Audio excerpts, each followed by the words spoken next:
اس وقت جبریل علیہ السلام میرے سامنے آئے تھے. جب پہلے درجے پر میں نے قدم رکھا تو انہوں نے کہا کہ ہلاک کو جیو وہ شخص جس نے رمضان کا مبارک مہینہ پایا پھر بھی اس کی مغفرت نہ ہوئی. میں نے کہا آمین.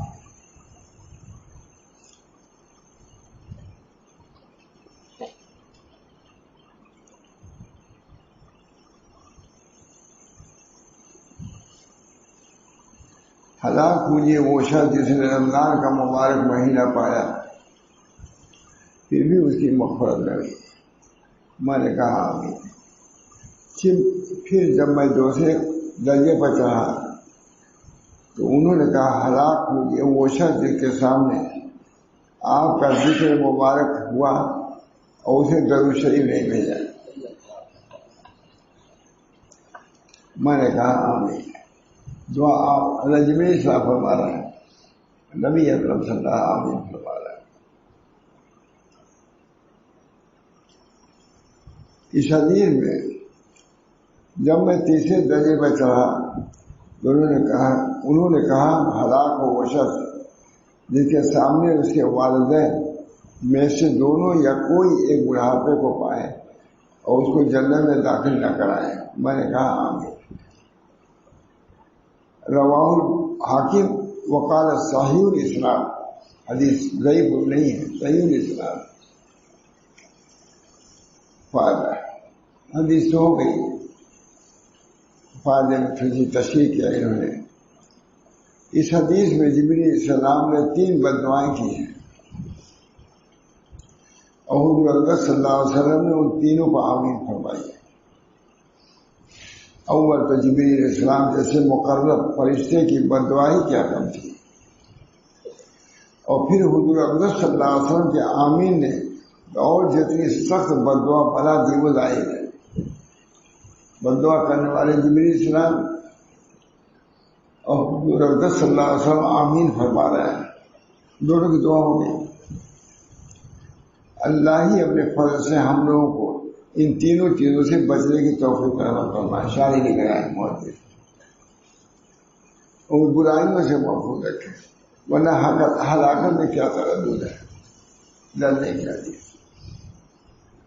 در منصور کی بعض روایات سے معلوم ہوتا ہے کہ خود حضرت جبریل نے حضور صلی اللہ علیہ وسلم سے کہا کہ آمین کہو, تو حضور اکرم صلی اللہ علیہ وسلم نے فرمایا آمین. انہوں نے کہا کہ میں دعا کر رہا ہوں اس پر آمین کہو.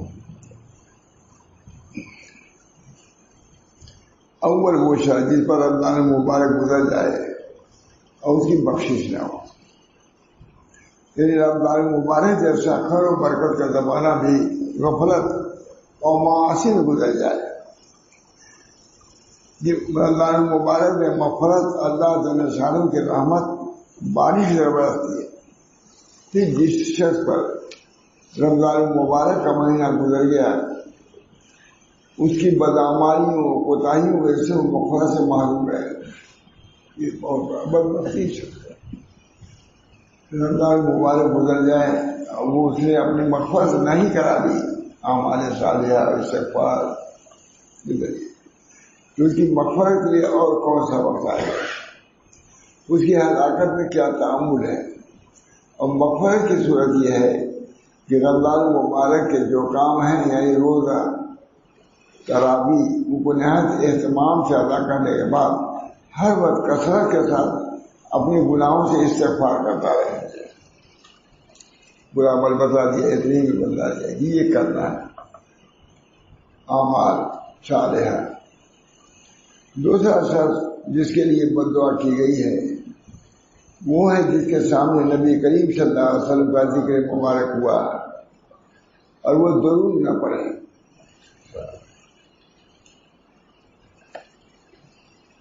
اور بھی بہت سی روایات میں یہ مضمون وارد ہوا ہے. اسی وجہ سے بعض علماء کا نزدیک جب بھی نبی کریم صلی اللہ علیہ وسلم کا ذکر مبارک ہو تو سننے والوں کو درود شریف کا پڑھنا واجب ہے. بہت کم اس کا بھی رواج ہے, عام طور سے لوگ نہیں پڑھتے, اپنے لوگ نہیں پڑھتے, اور جگہ تو خوبصورت لوگ اسپیکر سے پڑھتے ہیں. اس میں کمی میں لوگ کر رہا اپنے لوگ بھائی ہر وقت بیٹھنا اٹھنا رہتا ہے. آتی حدیثیں آتی ہیں حضور صلی اللہ علیہ وسلم کا نام آتا ہے, بہت کم لوگ پڑھتے ہیں, بہت کمی کرتے ہیں. اپنی کوتاہی کو بھی دیکھنا چاہیے.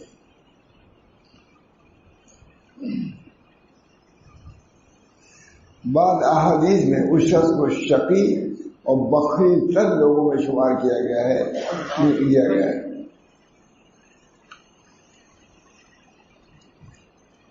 جنت کا راستہ بولنے والا, حتیٰ کہ جہنم میں داخل ہونے والا اور بددین تک فرمایا گیا ہے. بددین شخص جہنمی آدمی ہے.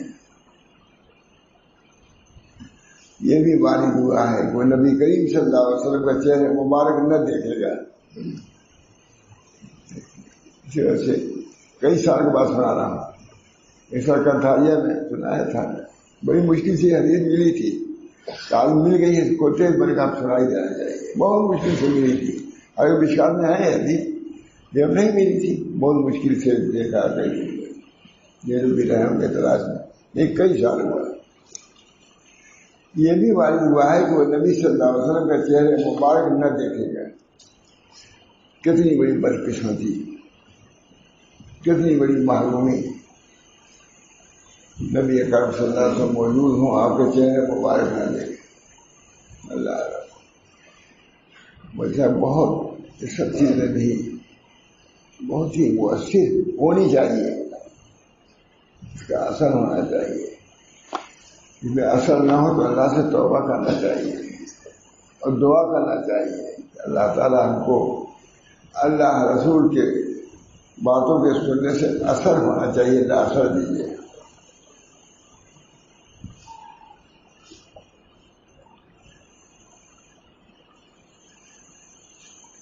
فرماتے ہیں آپ کے ظاہری اشارات اس قدر سخت ہیں ان کا تحمل دشوار ہے. اور کیوں نہ ہو کہ آپ کے احسانات امت پر اس سے کہیں زیادہ ہیں کہ تحریر و تقریر ان کا احسان کر سکے.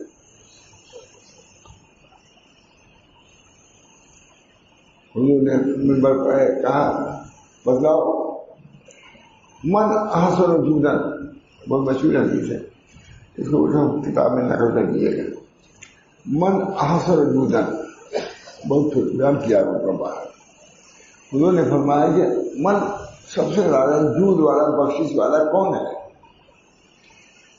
صحابہ نے اپنے عادت کے مطابق کہا اللہ رسول والا. نہیں بتایا اللہ رسول. فرمایا کہ اللہ رب العزت اجود وجودن ہے, سب سے زیادہ جود کرنے والا. اس پر بہت پہلے بیان کرتا تھا, وہ سے کوئی بیان ہی نہیں کیا میں نے. سب سے زیادہ بخشش والا اللہ ہے. اسے تم کو وجود بخشا, ایمان کی دولت سے نوازا. یہی بڑی بات ہے کہ اس کا جود سب سے زیادہ ہے, بخشش. من اجود وجودن, انہوں نے کیا جواب دیا؟ اللہ رسول, اللہ کا اللہ. اپنے علم کی بھی نفی کر دیتے تھے صحابہ. اتنا فنا تھے کہ حضور کے سامنے اپنی علمی بات بھی نہیں کرتے تھے کہ اس میں بھی ایک قسم کا ادعا نہ ہو جائے. اس میں کر دے اللہ رسول آئے, سیدھی سیدھی بات.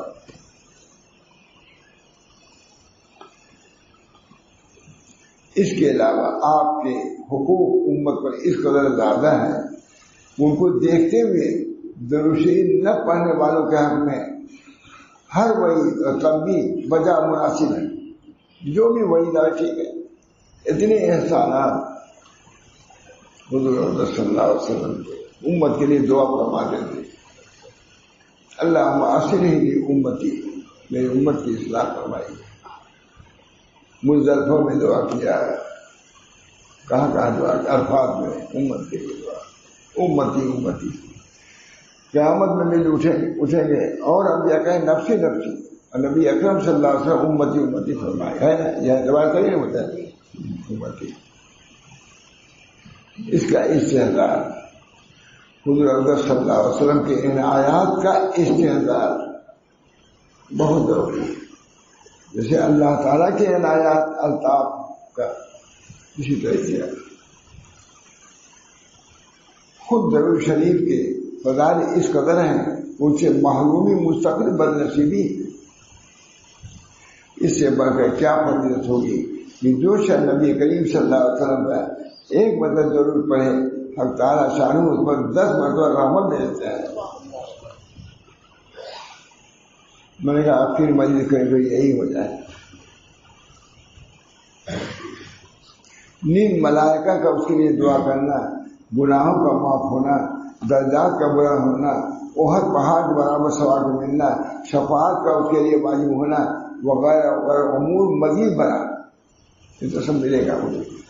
نیند اللہ تعالی شانہ کی رضا، ان کی رحمت، ان کے غصے سے امان، قیامت کے حوض سے نجات، سب طرف سے چاہتے ہیں۔ مرنے سے قبل جنت میں اپنے ٹھکانے کا دیکھ لینا، سب سے بڑے بات ہے درود شریف کے خاص خاص مقداروں کو مقرر فرمائے گئے، اتنا پڑھو تو یہ ملے گا، اتنا پڑھے گا درود شریف۔ ان سب کے علاوہ درود شریف سے تنگی معیشت اور فقر دور ہوتا ہے۔ عالم لکھ رہے ہیں، متفق کتاب ہے یہ۔ اللہ اس کے رسول کے دربار میں تقرب نصیب ہوتا ہے، قرب اللہ کے ذریعے۔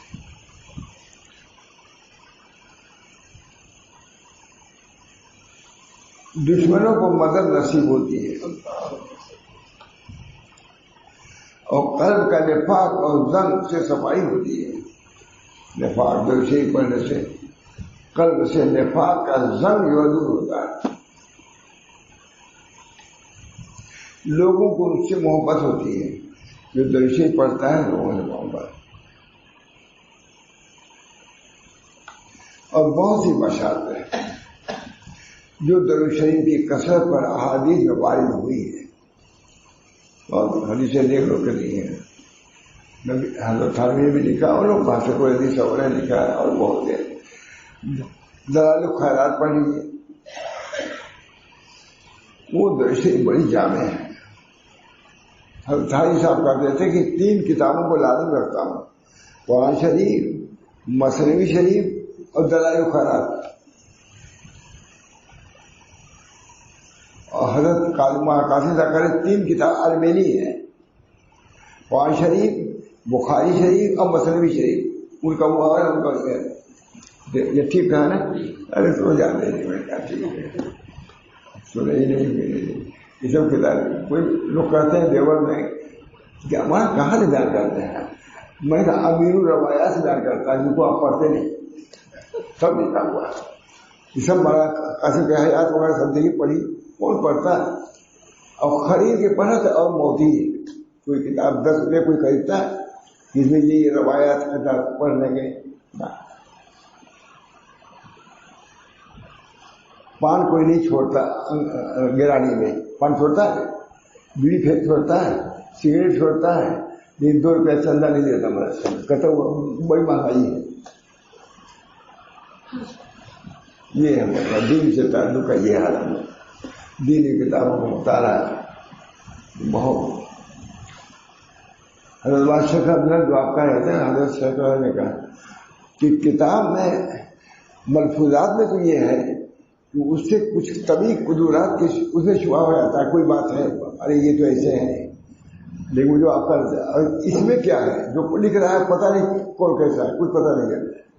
اور زبانی ہم بیان کر رہے ہیں جو بات، اس میں اشکالات ہو سکتے ہیں، یہ پڑھنے میں آپ کا اشکال ہے، لکھا ہوا 2 سال لکھے ہوئے، یہ وہی کہہ رہے تھے، اس کو پھر دیکھیے گا۔ انہوں نے کہا کہ کتاب جو ہے زیادہ مفید ہے بڑی تقریر کی، اور درود شریف کا حدیث ہے، فقہا نے اس کی تفسیر کی ہے کہ ایک مرتبہ عمر بھر میں درود شریف کا پڑھنا عملاً فرض ہے، ایک مرتبہ پڑھنا فرض۔ اس پر علماء مذہب کا اتفاق ہے، تمام علماء کا اتفاق ہے، زندگی میں ایک مرتبہ درود شریف پڑھنا فرض ہے۔ البتہ اس میں اختلاف ہے کہ جب نبی صلی اللہ علیہ وسلم کا ذکر مبارک ہو، ہر مرتبہ درود شریف پڑھنا واجب ہے یا نہیں، یہ مسئلہ بھی معلوم رہتا ہے۔ بعض علماء کے نزدیک ہر مرتبہ درود شریف کا پڑھنا واجب ہے، یہ بھی ہے۔ اور دوسرے پاس کے نہیں مستحب ہے. ایک مرتبہ تو فرض ہے، ہر مجلس میں نہیں، عمر میں وہ فرض ہے، لیکن ہر مرتبہ شریف حضور اقدس صلی اللہ علیہ وسلم کا نام ہے. بہت ادب ہے، نام بھی لکھنے میں رعایت کرو صلی اللہ علیہ وسلم. اس ساتھ کو ہمارے علماء نے پسند نہیں کیا ہے، محمد صاحب لکھ دیتے ہیں، ہمارے علماء نے بدلا ہے جائز ہونا اور بات سمجھا جو ہمارے علماء نے کیا پورا ہو کیا مطلب. لکھا ہے محدثین اپنے درشریف وجہ سے جنت میں چلے جائیں گے. کیوں؟ کیونکہ محدث جب ہے تو حضور صلی اللہ علیہ وسلم نام آئے گا اور صلی اللہ علیہ وسلم آئے گا. اس طریقے سے سیکڑوں درشریف جو محدث ہے وہ روزانہ پڑھتا ہے، چاہے ان کو تصویر نہ لیے جائے پڑھ رہا ہے. بعض علماء کے نزدیک ہر درود شریف کا پڑھنا واجب ہے اور دوسرے بعض کے نزدیک مستحب ہے.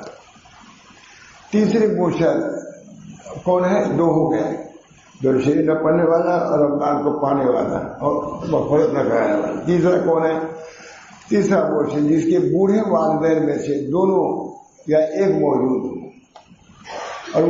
اور وہ ان کی اس قدر خدمت نہ کرے جس کی وجہ سے جنت کا مستحق ہو جائے. والدین کے حقوق کی بھی بہت سی احادیث میں تاکید آئی ہے. والدین کے اللہ تعالیٰ توفیق دے. یہ بھی آیا حدیث میں والدین کی نفرانی آخر میں عام ہو جائے گی. دوستوں کی جتنی قدر ہوگی اتنی والدین کی قدر نہیں ہوگی. موجود ہے لیکن یہ حدیث ہے. دوستوں کو قریب کیا جائے گا، والدین کو دور کیا جائے گا. والدین کو دور.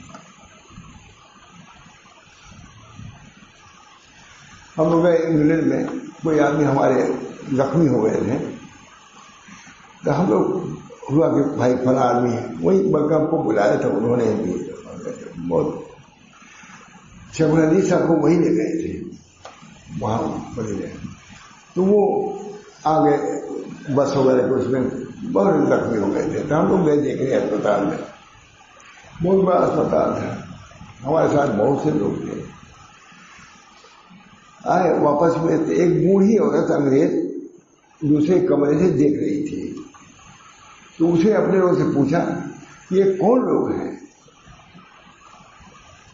تو اسے کہا کہ یہ مریض کے شناسائی لوگ ہیں، ملنے والے لوگ ہیں.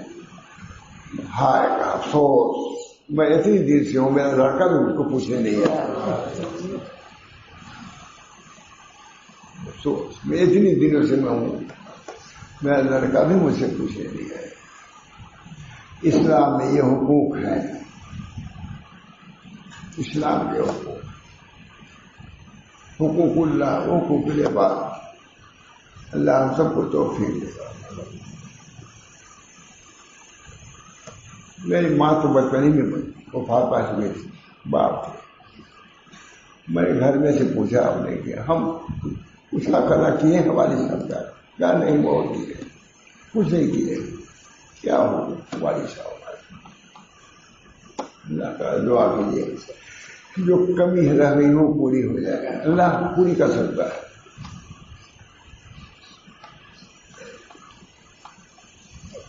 تیسرے وہ شخص جس کے بوڑھے والدین میں سے دونوں یا ایک موجود ہوں اور ان کی اس قدر خدمت کر سکے جس کی وجہ سے جنت کا مستحق ہو جائے.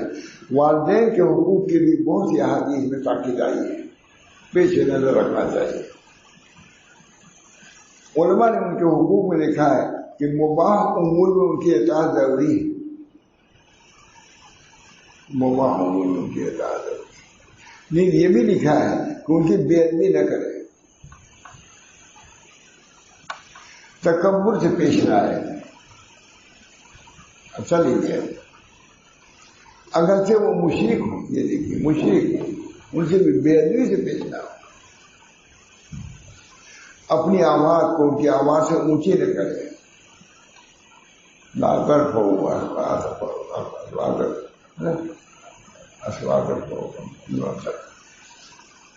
ان کا نام لے کر نہ پکارے. کسی کام میں ان سے پیش قدمی نہ کرے. جیسے علماء کا حق ہے، جیسے والدین کا بھی ہے، بڑا حق ہے۔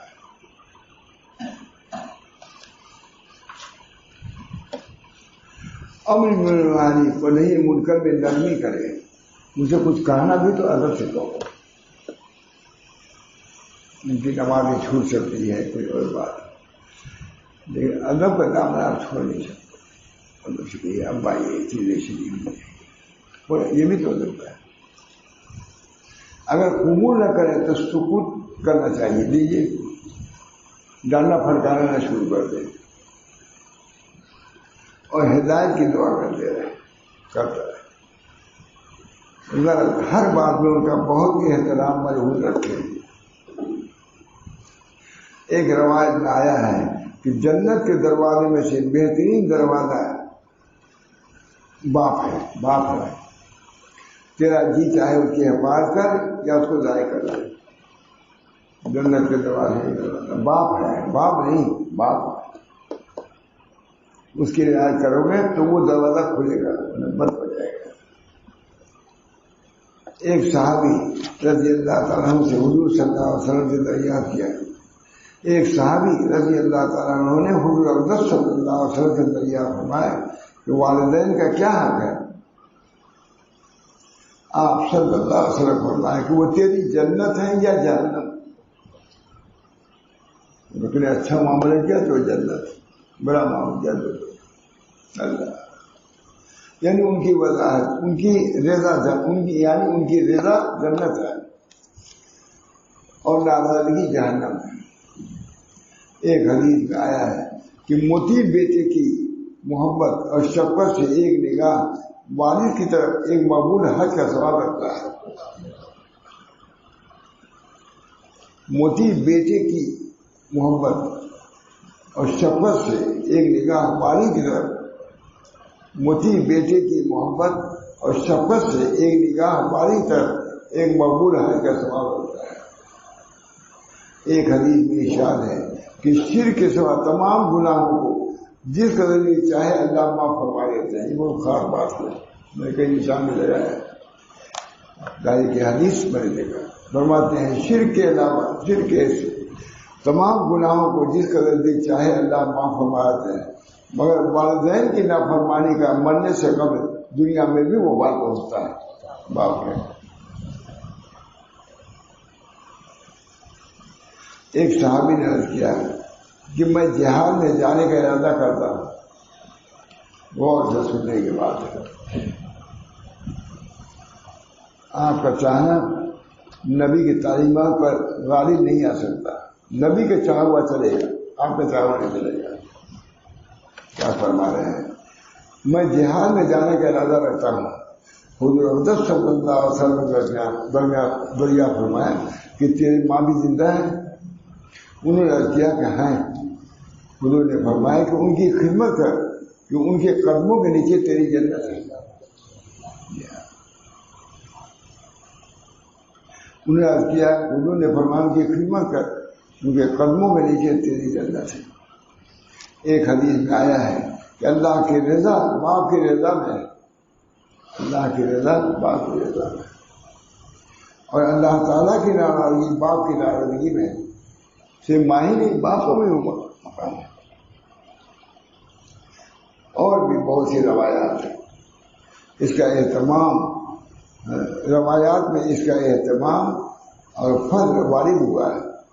جو لوگ کسی غفلت سے اس میں کوتاہی کر چکے ہیں اور اب ان کے والدین موجود نہیں ہیں، شریعت مطہرہ میں اس کی تلافی بھی موجود ہے۔ ایک حدیث میں ارشاد ہے کہ جس کے والدین اس حالت میں مر گئے اور وہ ان کی نافرمانی کرتا ہو، ان کے لیے کثرت سے دعا اور استغفار کرنے سے موتی شمار ہو جائے گا۔ دعا استغفار۔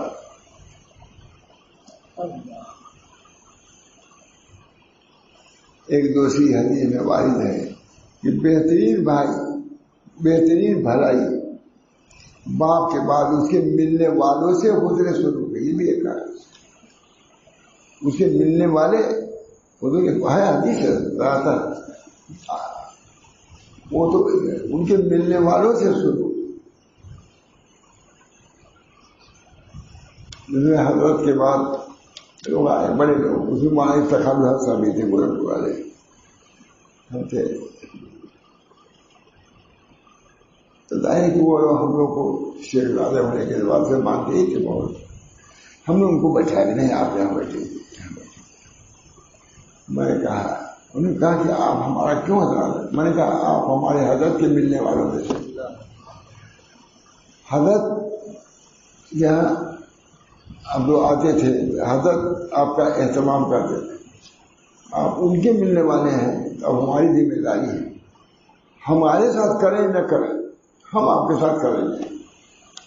یہ میں نے کہا ہمارے ساتھ کریں، ہم اس کو مطالبہ نہیں کرتے کہ ہمارے ساتھ بھی آپ کریں. یہ ہم اپنی ذمہ داری بہت متاثر ہیں. ہمارے تخالفات رہے بہت متاثر.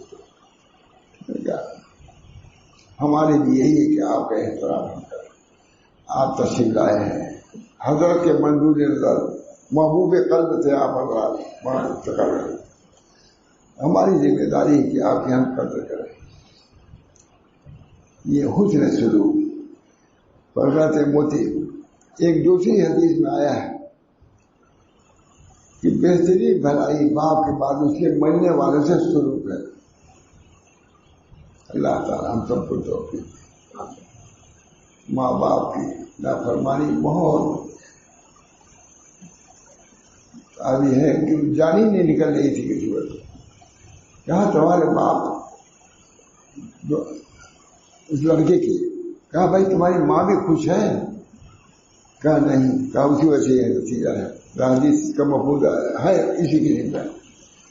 انہوں نے بلایا، ماں نے معاف کیا، یا تو وہ مر چکے تھے یا بعد میں معاف کیا تب ان کی نجات ہوئی. ہر حدیث سے بول رہے. بہرحال یہ مختصر حدیث طویل تھی. میں سب سمجھتا ہوں، میں سوچتا تھا مہاراج سنوا دوں گا، میں نہیں سنا پاؤں گا. یہ سنا دیا نا. اللہ تعالیٰ ہم سب لوگوں کو یہ آخری حدیث سمجھیے، کل بھی ہے بیان کرنا. اللہ تعالیٰ ہم سب لوگوں کو رمضان شریف کی قدر کرنے کی توفیق دے، اور شریف کی قدر کرنے کی توفیق. دونوں ہی دونوں شفاعت کریں گے. قرآن بھی شفاعت کرے گا اور رمضان بھی شفاعت کرے گا. قرآن کہے گا کہ یہ لوگ میرے لیے جاگے تھے، بیدار رہے تھے، پڑھتے تھے مجھ کو. روزہ کہے گا کہ روزے کو ایسی یہ لوگ دن میں دھوپ برداشت، گرمی برداشت کرتے تھے. تو دونوں شفاعت کریں گے. کہتے ہیں یہ شفاعت ہے کہ رواج، یہ شفاعت دونوں کی شفاعت کی جائے گی. روزے کی بھی روزے اور قرآن کی بھی. قرآن کی بھی شفاعت کو بولو. حدیث میں آتا ہے کہ جب ملک مقرب وہ نبی مرسل شفاعت سے عاجز ہو جائیں گے تو قرآن شفاعت کرے گا. ملک مقرب فرشتہ، مقرب فرشتہ، نبی جو بھیجا ہوا ہے، اس کی شفاعت رد ہو سکتی ہے مگر خدا کے کلام کی شفاعت. سب سے زیادہ قرب قرآن کو اللہ تعالیٰ سے، کیونکہ وہ صفت ہے اللہ تعالیٰ کی. نبی بھی صفت نہیں ہے، غیر مخلوق ہے. قرآن کی اہمیت ہے بہت. قرآن کی اہمیت، قرآن کا حکم اس میں معمول ہے. نبی کو بولا ہے کہ آپ جو وحی کی جاری کی تلاوت کہتے ہیں، جیسے امت کے لیے ضروری ہے تلاوت کرنا، آپ کے لیے امت، آپ اسے مستثنا نہیں ہیں. اللہ تعالیٰ ہم سب لوگوں کو ان باتوں پر عمل کرنے کی توفیق دے. آپ حضرات تو آئی ہیں، جمع ہے تیرے لوگ، یہ سب آپ کے طرف کی بات ہے. خواجہ معصوم بہت کہتے ہیں، گر نہ خاص سے داد نہ دادے خاص. اگر وہ دینا نہ چاہتے تو طرف بھی نہیں دیتے. آپ ایسے روایت کم نہیں ہے. یہ ہمارے اندر سے کوئی مصیبت وغیرہ آتی تھی تو خانقاہ والوں کو کچھ ڈانٹے پھڑکا دیتے ہیں. کہا تم لوگ ٹھیک ہو جائے، سب ٹھیک ہو جائے. تو میں اس پر کہا کہ اتنے کم نہیں، اتنے بھی نہیں رہ دیتے. کہتے تم لوگ ٹھیک ہو جاؤ، خدا کی طرف رجوع، دعا کرو دل سے. بعد میں سیلاب آتا رہتا تو سیلاب کے آگے جاتے تھے. بارش ہوتی تھی ہر بار پانی، ہم اس کا دعا کرو ٹھیک ہو جائے گی. دعا کرو. گن خاطر دار نہ ڈالے گا. اگر وہ دینا نہ چاہتے تو طلب بھی نہ دیتے. طلب یہ بہت بڑی چیز ہے. خواجہ معصوم لکھتے ہیں کہ گن خاطر دار نہ ڈالے پتے عمدہ. اگر وہ دینا نہ چاہتے تو طلب بھی نہ دیتے. طلب کا دینا یہ دلیل ہے کہ اللہ کو دینا چاہتے ہیں، معلوم نہیں رکھیں گے. اور جتنے لوگ مشائخ کے ہیں بلکہ ان کی اولاد معلوم ہوتی ہے طلب کرنے کو ہو جاتی ہے. ابو طالب کے اندر طلب ہی تو نہیں پیدا ہوئی. حضرت ابو طالب نبی بھی عاجز ہو گیا. ابو طالب کے اندر محبت تھی، الفت تھی، رعایت تھی، خدمت تھی. طلب خود اپنے دین کی طلب نہیں تھی، معلوم کے معلوم. اور جتنی زمانے میں معلوم تھی، چاہے عورتوں کے اندر ہو، چاہے لڑکوں کے اندر ہو، چاہے شادیوں کے اندر ہو، چاہے خادموں کے اندر، طلب کی کمی. یہ چیز طلب کے بغیر نہیں آ سکتی. طلب تو سب کو ہی لانا ہوگا. طلب بھی نہ ہو تو اب کیا رہ جائے گی. طلب کو درجہ اللہ امر کا دیتا ہے. طلب کو اللہ تعالیٰ امر کا درجہ دیتا ہے. طلب رکھو گویا کہ عمل کر لیا تم نے.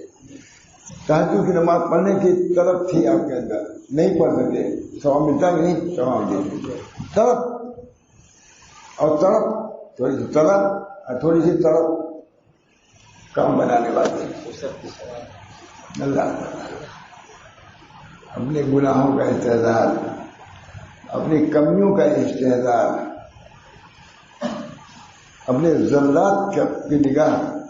خواجہ معصوم لکھتے ہیں کہ ہر شخص کے لیے لازم ہے کہ ایک وقت مقرر کرے جس میں اپنے ذلات اور تقصیرات کا مراقبہ کرے. عبادات کا نہیں، خوبیوں کا نہیں، اپنی کمیوں کا استحضار. یہ مراقبہ. یہ نہیں کہا کہ آپ نماز پڑھے تلاوت کرے، اس کا مراقبہ شروع کر دو. اور مراقبہ اسی کو ہو جاتا ہے. یہ ذرا پڑھا ہے. ایک صاحب تھے زمدانی باتیں کریں دائرے کے بعد یا سب رات میں، انہوں نے کہا کہ رات بھر میں ہم نے قرآن شریف پڑھا، ختم کر دیا.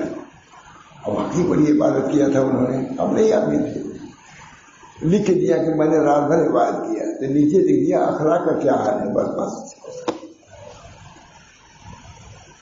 بس اتنی لکھا اخلاق کا کیا. سب جیسے مور ناچتے ناچتے مرجھا جاتا ہے نا، اسے جب اپنی ذلات سامنے آتی ہیں آدمی بھول جاتا ہے. اس وجہ سے لکھا ہے علماء نے کہ ایک وقت مقرر کرو جس میں اپنے تقصیرات اور ذلات کا مراقبہ کرو. حسنات کا نہیں، حسنات تو نہیں ہے تمہارے، ذلات. اون نمی پرت بسوئے تو جلال تو گمانے میں برس خدرا کمال. ہر کے نقشے خیش یا دید و شناخت سوئے استقبال خود و اسپتال. جسے اپنے نفس کو پہچانا، اپنی کمی کو پہچانا، دو اسپا خدا کا دوڑا. اور جس نے اپنے کمال کو سامنے رکھا 2-3 منزل نیچے گر گیا. کمال تو خدا کے لیے ہے، تم کون کمال والے ہو. ہر کے نقشے خیش یا دید، پورے تصور کا نچوڑ ہے مولوی صاحب. لیکن کتنے مولوی پڑھتے نہیں فارسی تو کیا آئے کریں. ہر کے نقشے خیش یا دید و شراب سوئے استقبال خود. جسے اپنے نفس کو پہنچانا، کمزوری کو، کمی کو. وہ 2 اسبا، یہ کار والا کی جو چال ہوتی ہے گھوڑے کے اعتبار سے چال ہوتی ہے. اس کار میں ایسے گھوڑے کی قوت ہے کہ نہیں. اسے 2 اسبا تاج مارا روم وہی دیکھ رہے ہیں کہ جس نے اپنے نفس کو پہچانا. 2 اسبا، یہ 2 گھوڑے چل کے یہ بگی کو لے کے بھاگتے ہیں. اسے 10-20-100 گھوڑے لے جائیں گے، پہنچا دیں گے خدا تک. او نمی پرس بسوئے دو جلال کو گمانے میں خدرا کمال. وہ اللہ کی طرف اس وقت نہیں بڑھ رہا ہے کہ اپنے متعلق کمال کا دعویٰ کرتا ہے. کمال کا دعویٰ کرنے والا خدا کے دربار میں اس کی کوئی گنجائش نہیں. آج نبی کریم صلی اللہ علیہ وسلم فرمایا العجز و فخری، عاجزی میرے لیے فخر ہے. آج روزہ رکھا، تلاوت کیا. ہمارے یہاں دیہات میں رات بھر ہوا، اور صبح لاٹھی چل گئی. حضرت فرماتے تھے مجھ سے خود کہا اجی تمہارے گاؤں کے لوگوں نے رات بھر تلاوت کیا اور صبح لاٹھی کو چل گئی. تلاوت کا یہ اثر ہونا چاہیے, بس اتنا ہی کر رہے ہیں. بہت افسوس ہوا, رات بھر تلاوت اور صبح لڑائی جھگڑا, لاٹھی چل گئی. معلوم ہوا جو تلاوت وہی رسمی تھی.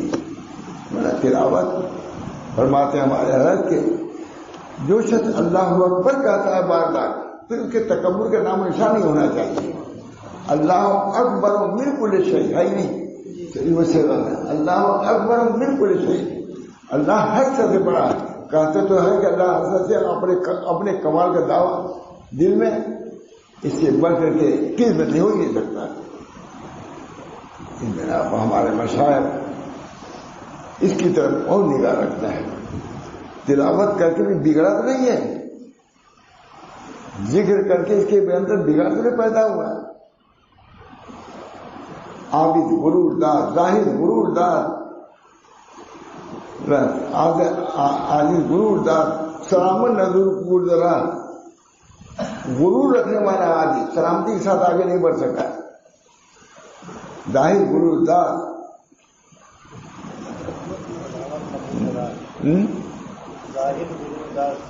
ہاں ظاہر غرور دار سلامت نبولا.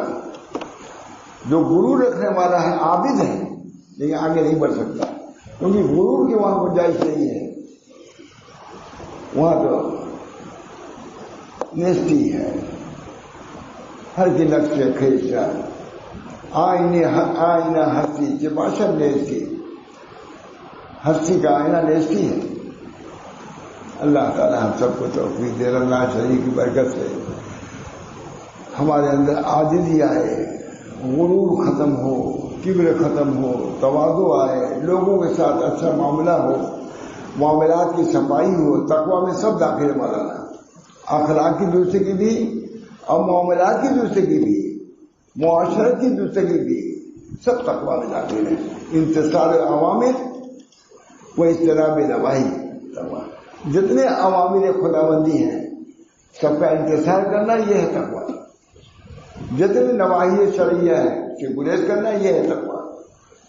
اللہ ہم سب کو توفیق دے. وآخر دعوانا ان الحمد للہ رب العالمین. بہت سے لوگ کل بھی چلے جائیں گے, اس بنا پر میرے ذہن میں نہیں تھا لیکن اتنا بیان کیا, اپنے لیے بیان کیا. اللہ تعالیٰ مجھے بھی عمل کی توفیق دے, دل کو درست کرے. نیس بیماری جو بیماری ہے دل کی بیماری جیسی کوئی بیماری نہیں ہے. دل کو صاف کرو. ہارٹ اٹیک ہوگا 2 گز نیچے چلے جاؤ گے, اور ہارٹ میں کفر آیا 1000 میل نیچے جاؤ گے. دونوں قلب کی بیماری ہے. یہ قلب میں کیا جسمانی ہے, وہ قلب روحانی ہے. اس قلب کی سنوارنے کی کوشش کرنا ہے. اللہ تعالیٰ سب کو توفیق دے. قلب سب سے بڑا سردار ہے, اس وجہ سے اس کی صفائی, اس کی ستھرائی, اس کی صحت بہت ضروری ہے.